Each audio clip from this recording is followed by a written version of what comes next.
کہتے بہت بڑا صوفی ہو جیسے فرید الدین عطار تھے، بہت بڑا تصوف کا امام ہو جیسے امام غزالی تھے، بہت بڑا تفسیر کا استاد ہو جیسے امام رازی ہو، عطار ہو، رومی ہو، رازی ہو، غزالی ہو، پر کچھ ہاتھ نہیں آتا بے آہ سحر گاہی۔ اگر سویرے اٹھ کے روتا نہیں نا اللہ کی بارگاہ میں، اگر تہجد نہیں نہ پڑھتا تو کچھ ہاتھ نہیں آتا بے آہ سحر گاہی، پھر اس کو کوئی چیز نصیب۔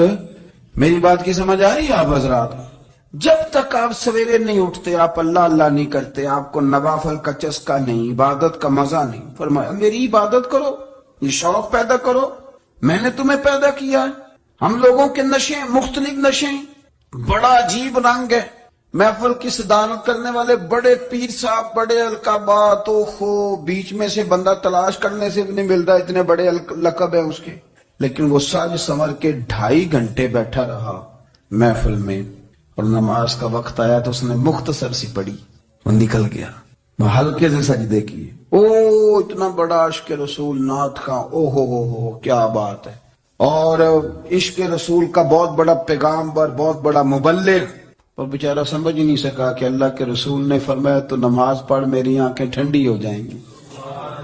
تو یہ نشے کے عادی تو ہیں پر حقیقت کے قائل نہیں ہیں۔ یہ بس ٹھیک ہے، خوابوں کی دنیا میں لوگ زندہ ہیں، پر جن کو یہ جو نشہ تھا نا عبادت کا، یہ میرے رسول پاک کی چاہت ہے، یہ میرے نبی کریم علیہ السلام کی۔ آپ دیکھیں نا، حضور مہینوں جا کے غار حرا میں بیٹھتے، کیا وہاں تبلیغ کرتے تھے؟ کوئی کتاب لکھتے تھے؟ رسول کریم علیہ السلام مہینہ رہتے غار حرا میں، کوئی نہ مجھے دیکھے، کوئی نہ مجھے ملے، حضور یہاں کیا ہے؟ فرمایا میں اپنے رب کی عبادت کروں گا۔ نبی کریم علیہ السلام نے سجدوں کے ساتھ پتھروں اور پہاڑوں کو آباد کر دیا، سجدوں کے ساتھ۔ آپ کا سجدہ آپ کو بہت ساری چیزوں سے چھڑا لیتا ہے، یہ بہت ساری جگہوں سے جھکنے سے بچا لیتا ہے۔ صوفیاء، اولیاء یہ کیا کرتے تھے؟ یہ سجدے کا ذوق ہی تو پیدا کرتے تھے، سجدے کا ذوق۔ شاہ عبدالعزیز دباغ رحمت اللہ تعالی علیہ اپنے مریدوں سے فرمایا کرتے تھے کہ اگر تم پکے نمازی بن جاؤ نا، تہجد گزار ہو جاؤ، تو میرے پاس آنا جانا چھوڑ دینا۔ اور اس کی حضور کیوں؟ فرمایا میں تمہارے اور رب رسول کے رستے میں رکاوٹ نہیں بننا چاہتا، اور میرا مقصود ہے تمہیں وہاں تک پہنچانا۔ جب پہنچ گئے تو پھر میری ضرورت ختم ہو گئی۔ ہاں کبھی وسوسہ آئے، شک پیدا ہو، تکلیف ہو تو آنا، ورنہ میں نہیں چاہتا کہ میں رکاوٹ بنا رہوں۔ تم اللہ اللہ کرو، اس مالک کو راضی کرو۔ میرے رسول پاک علیہ وسلم نے فرمایا بندہ اللہ کے سب سے قریب اس وقت ہوتا ہے جب وہ سجدے کی حالت میں ہوتا ہے۔ کس کے قریب ہوتا ہے؟ اللہ کے سب سے قریب ہوتا ہے، وہ بڑا نیڑے ہے رب کے، بڑا قریب ہے، اس لیے کہ وہ حالت سجدہ میں، وہ جب سجدے کرتا ہے نا اس کی بارگاہ میں جب جھک جاتا ہے۔ آپ ذرا سجدے کی کیفیت دیکھیں نا، زبان بھی یہاں ہے، آنکھ بھی یہاں ہے، کان بھی، عقل بھی ساری، اس نے سارا کچھ رکھ دیا سجدے میں۔ آپ وہ کبھی پیچھے جائیں تو دیہاتوں میں کہا جاتا تھا ناک سے نکیریں نکالو، بہت بڑی سزا ہوتی تھی نا، ناک سے نکیریں نکالو، بڑی سزا ہوتی تھی۔ تو اس نے کہا مالک مجھے کسی نے کہا نہیں، پر دیکھنا میں نے رکھ دی ساری عقل سجدے میں، اور رکھ کے کہا کیا؟ سبحان ربی یا اللہ میں پست ہوں تو اعلیٰ ہے، اللہ تو میرا رب ہے اور تو سب سے اعلیٰ۔ اتنا، اور فرمایا جب یہ اس کیفیت میں ہوتا ہے تو پھر یہ اپنے رب کے قریب ہوتا ہے۔ کثرت عبادت، نوافل۔ ہمارے ہاں عمرے کی قرآن اندازی محفلوں پہ ہونے لگ گئی ہے، حالانکہ حدیث سے ثابت نہیں۔ میں دوستوں سے کہتا ہوں جائز ہے، کرنی چاہیے، عمرے کی قرآن اندازی جائز ہے، پر کسی حدیث میں نہیں آئی کہ قرآن اندازی کرو عمرہ کرو۔ حدیث میں قرآن اندازی یہ آئی ہے کہ نبی پاک علیہ السلام نے فرمایا تمہیں پتہ چل جائے نا پہلی صف کا ثواب کتنا ہے، تم قرآن اندازی کرو۔ عمرے کی قرآن اندازی کا تو پوسٹر چھپتا ہے، تو یہ والی قرآن اندازی کا بولیے ہونی چاہیے کہ نہیں؟ حضور نے فرمایا تمہیں پتہ چلے کہ اس کا ثواب کتنا، تو تم قرآن اندازی کرو، تم قرآن ڈالو۔ جب آپ نماز پڑھ رہے ہوتے ہیں، جب آپ کا مصلی آباد ہوتا ہے، صلاح الدین ایوبی، ایک بزرگ سے ملاقات ہو گئی، بیت المقدس پر قبضہ تھا عیسائیوں کا، تو صلاح الدین بڑے پریشان تھے. بابا جی کہنے لگے پتر کیا ہوا؟ کہنے لگے حضور پتہ چلا ہے دشمن کے 2 بحری بیڑے اسلحہ لے کے آ رہے. مسلمان پہلے ہی کمزور ہیں اور اب اگر 2 بحری بیڑے اور آ گئے تو حضور مسئلہ بن جائے گا. تو میں پریشان ہوں کہ کس طرح یہ کم مسئلے والی ہماری فوج ہے کیسے مقابلہ کرے گی. تو بابا جی کہنے لگے پتر اس طرح کرنا آج رات تو بھی دعا کرنا اور میں بھی کروں گا. تو بھی دعا کرنا. آپ ناراض نہ ہونا، ہم تو پیروں والے ہیں، ہم تو پیروں کے نوکر غلام ہیں، ہمارا تو گزارا ہی نہیں، ہمیں تو ملتا ہے سارا کچھ وہاں سے. پر میرا سوال یہ ہے کہ تعویذ لینے جاتے ہو نفل کیوں نہیں پڑھتے؟ رات اللہ اللہ کیوں نہیں کرتے؟ یہ بھی تو ہمارے بزرگوں کا ہی طریقہ ہے، انہوں نے تو ہمیں سکھایا ہے. صلاح الدین ایوبی سے بزرگوں نے کہا کہ رات آج نا اللہ اللہ کرنا تو میں تیرے لیے دعا کروں گا، تو بھی دعا کرنا. تو بندہ جب دکھی ہوتا ہے تو سجدہ کرتا ہے تو پھر ہی تو مصلی بھیگ جاتا ہے، پھر ہی تو مزہ آتا ہے. سکھی بندہ تو کعبے جا کے نہیں روتا. دکھی تھے، تکلیف تھی تو سر رکھا سجدے میں تو تڑپ گئے.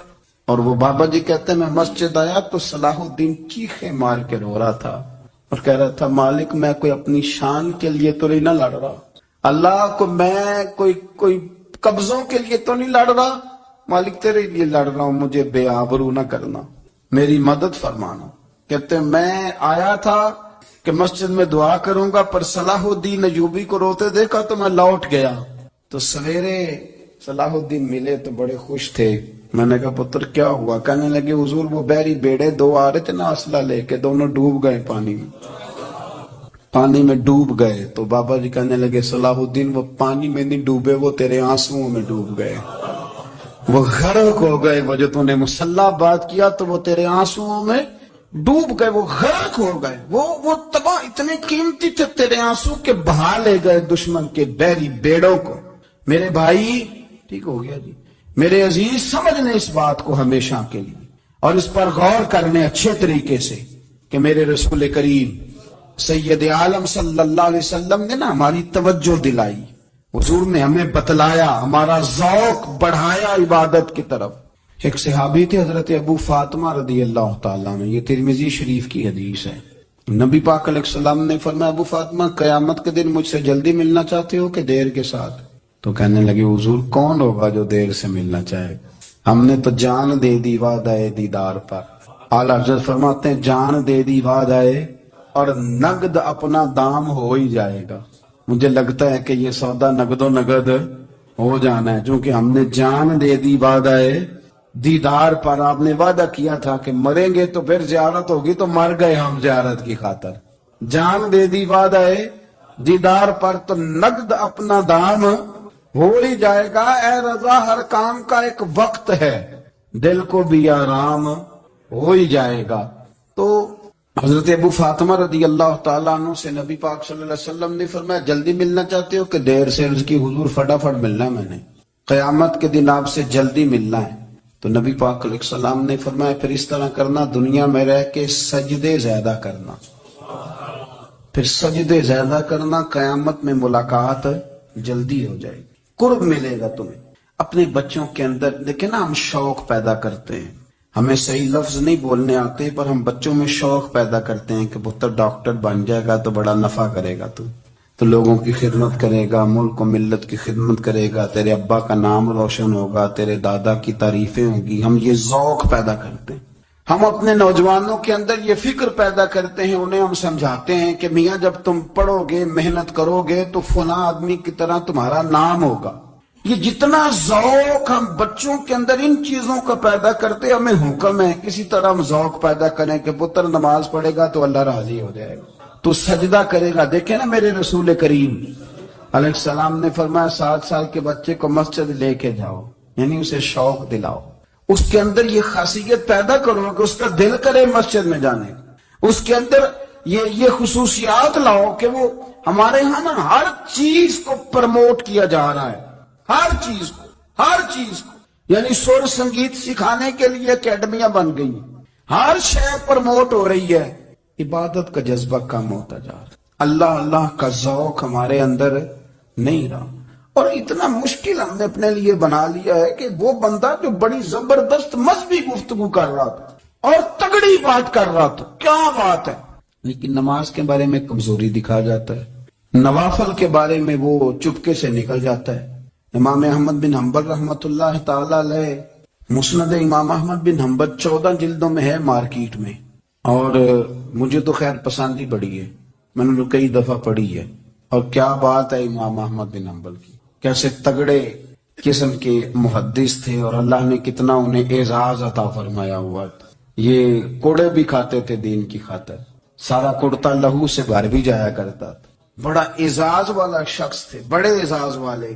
حدیثیں جمع کرنا، حدیثیں لکھنا، حدیث پڑھانا، سارا دن رہتے تھے۔ کہہ سکتے تھے کہ میں کر تو رہا ہوں کام، اور حدیث بھی موجود ہے کہ عالم عابد سے افضل ہوتا ہے، پر اس کے باوجود امام احمد بن حنبل رحمۃ اللہ علیہ 300 نفل فرض نمازوں کے علاوہ پڑھا کرتے تھے، 300 نوافل روز پڑھا کرتے تھے۔ ان کے بیٹے نے کہا ابا جی مکان خریدنا ہے تو جگہ کہاں کر کے لوں، بہت ساری آبادیاں، تو فرمایا پتر وہاں لینا جہاں مسجد قریب ہو۔ میرے رسول کریم سید عالم صلی اللہ علیہ وسلم اتنا پسند کرتے مسجد کو، اتنا پسند کرتے نماز کو، کہ رسول کریم صلی اللہ علیہ وسلم تہجد کی نماز بھی پڑھتے، پھر حضور فجر کی نماز بھی پڑھتے، نبی پاک وتر کو الگ کر کے پڑھتے، عشاء کے ساتھ نہیں پڑھتے۔ یہ تو ہم اس لیے اجازت دی ہمارے بزرگوں نے کہ بعد میں اٹھے گا کون علیحدہ وتر پڑھنے کے لیے، عشاء کے ساتھ پڑھ لے۔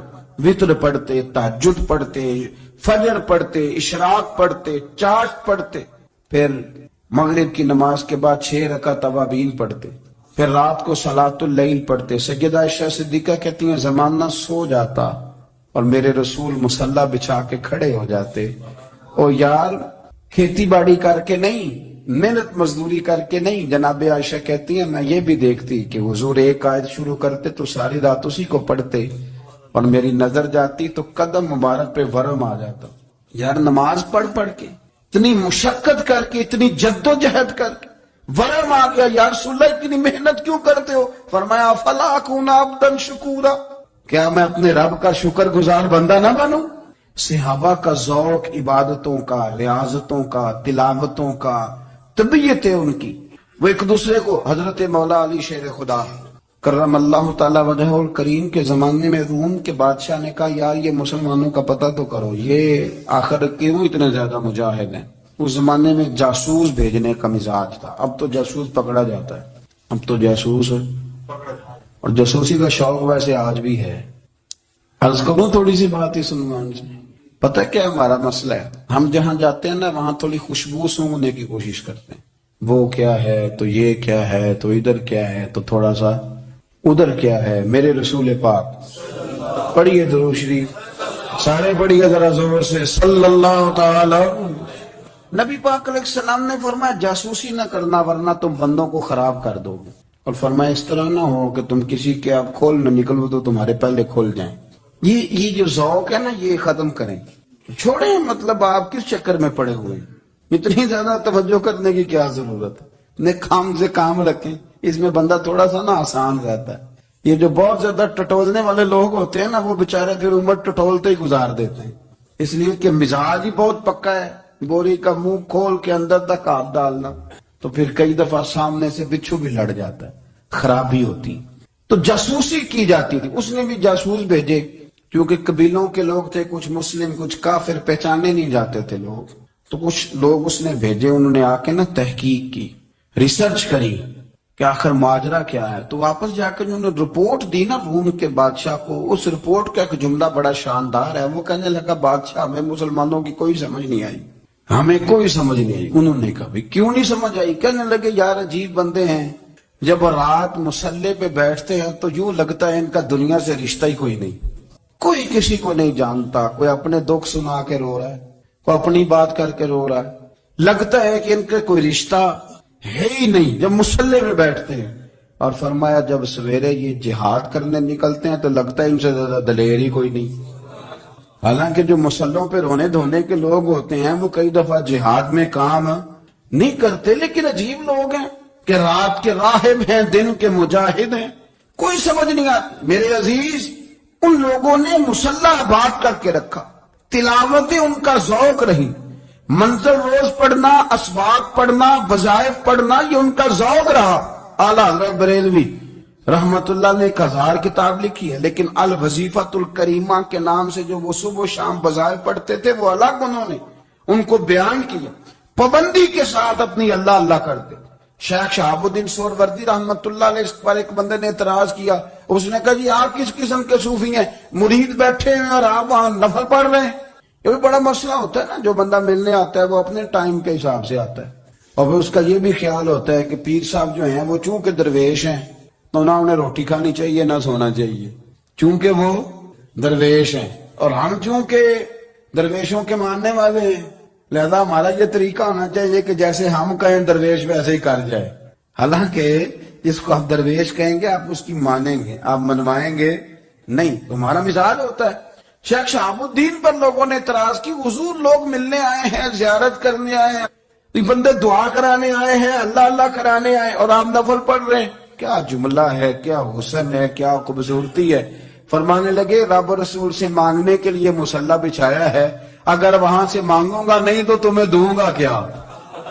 پہلے مجھے کچھ لے تو لینے دو، اگر میرے پلے کچھ ہے ہوگی تو آگے دوں گا نا، تو میں مانگنے گیا تھا کہ یا اللہ دے تیرے بندے لینے آئے، دے تو میں کچھ لوں گا تو آگے دوں گا نا۔ لیکن ہمارا یہ سٹیٹس، یہ مزاج، یہ شعور نہیں ہے۔ گپیں، کہانیاں، داستانیں، گفتگو، خطابت، واز، کیا بات، لیکن اگر کچھ کرنے کا کام ہو تو انہی ہم سے ہوتا ہے۔ میرے نبی کریم علیہ الصلوۃ والسلام نے مصلی سے دل لگانے کا درس دیا، حضور نے توجہ دلائی، صحابہ اس ذوق کے حامل لوگ تھے، وہ کوشش کرتے تھے۔ جناب صدیق اکبر رضی اللہ تعالیٰ عنہ کا عبادت کا مزاج ہمیشہ قائم رہا۔ حضرت عمر فاروق ساری رات اللہ کے حضور کھڑے رہے۔ حضرت عثمان غنی رضی اللہ تعالیٰ عنہ عشاء کی نماز پڑھ کے 2 رکعتوں کی نیت باندھتے تھے، 15 سپارے پہلی رکعت میں پڑھ دیتے اور 15 سپارے قرآن مجید کے دوسری رکعت میں پڑھ دیتے۔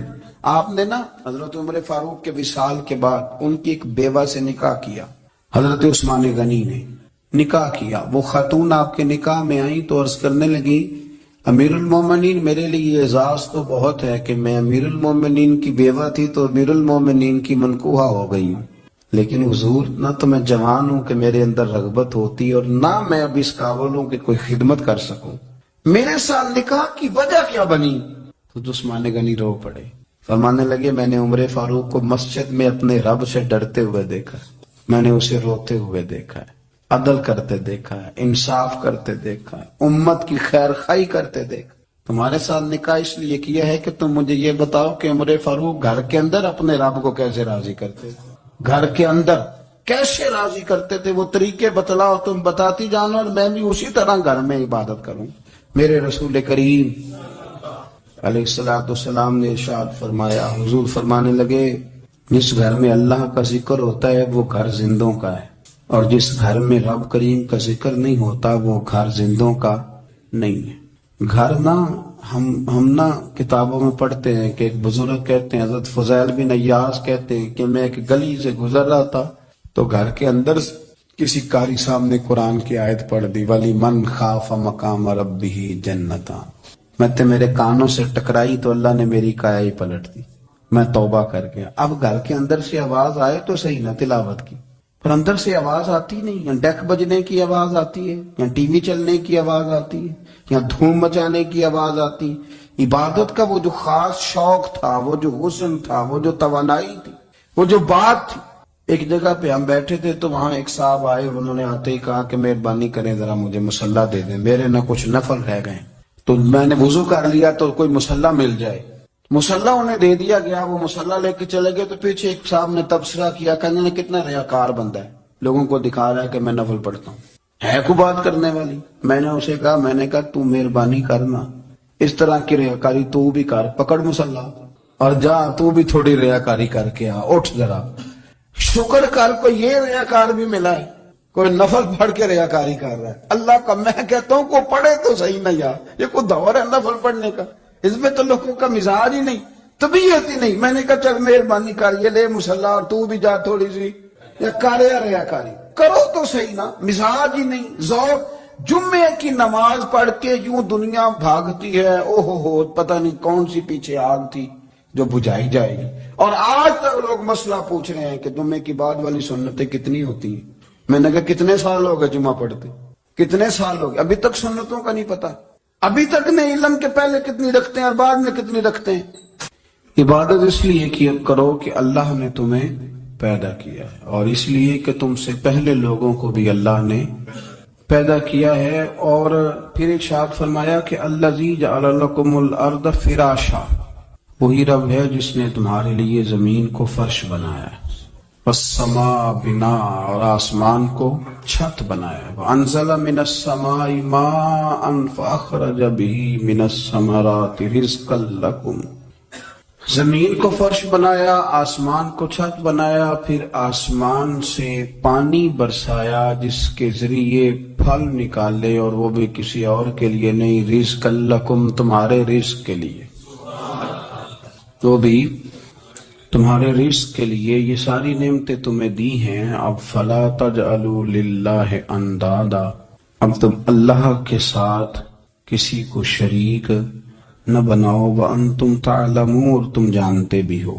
تمہیں خبر بھی، تمہیں پتہ ہے کہ عبادت اللہ کی کرنی چاہیے، تمہیں پتہ ہے کہ نماز پڑھنی چاہیے، تم جانتے ہو کہ نوافل ادا کرنی چاہیے، تمہیں پتہ ہے کہ سجدے آنکھیں بند کر کے جھوٹ کی زندگی جی کے، اپنے ساتھ بددیانتی کر کے، دھوکہ دے کے، اپنے آپ کو دائیں بائیں، اپنے آپ کو کہیں مصروف رکھ کے کچھ وقت ضائع تو کر لیتے ہو، پر تمہیں پتہ تو ہے نا کہ عبادت اللہ کی کرنی، تمہیں اس کی خبر ہے۔ فرمایا اس رب کی، دیکھیں نا، انسان پر اگر کوئی شخص نیکی کر دیتا ہے، احسان کر دیتا ہے، تو انسان اس کے سامنے پھر گردن نہیں اٹھا سکتا، یار یہ میرے مشکل وقت کا دوست ہے، اس نے میرے ساتھ نیکی کی ہے، کبھی بھی گردن نہیں اٹھائے گا، جھکا کے رکھے گا۔ تو اگر عام کوئی نیکی کر دے تو اس کے سامنے انسان کبھی گردن نہیں اٹھاتا، تو جو رب ساری نعمتیں عطا فرمائے، جو کہے کہ تیری تخلیق میں نے کی، تجھ سے پہلوں کو بھی پیدا میں نے کیا، تیرے لیے زمین کا بچھونا بھی میں نے بچھایا، آسمان کی چھت بھی میں نے لگائی، تیرے لیے زمین سے ساری اناج کو، پھل کو، کھیتیوں کو نکالا بھی تیرے لیے، اب تو اس طرح کر کہ تو میری عبادت کر، تو میری بارگاہ میں جھک جا۔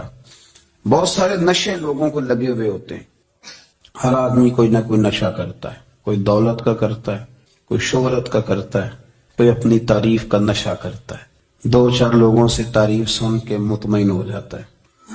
ناراض تو نہیں ہو گیا اس جملے سے؟ آپ کرتے ہیں لوگ دولت کا نشہ بھی، یہ جب نقصان ہوتا ہے تو بندے بیمار نہیں ہو جاتے، پیسے ڈوب جاتے ہیں تو لوگ بیمار نہیں ہو جاتے، تو اس کا مطلب یہ ہوتا ہے کہ نشہ ٹوٹ گیا ہے۔ بہک ہوئے ہیں نا تھوڑے سے تو کانپتے ہیں، تڑپتے ہیں، پریشان، نشہ ہی اسی طرح ہی کرتا ہے نا، نہیں ملتا تو پریشان ہوتا ہے۔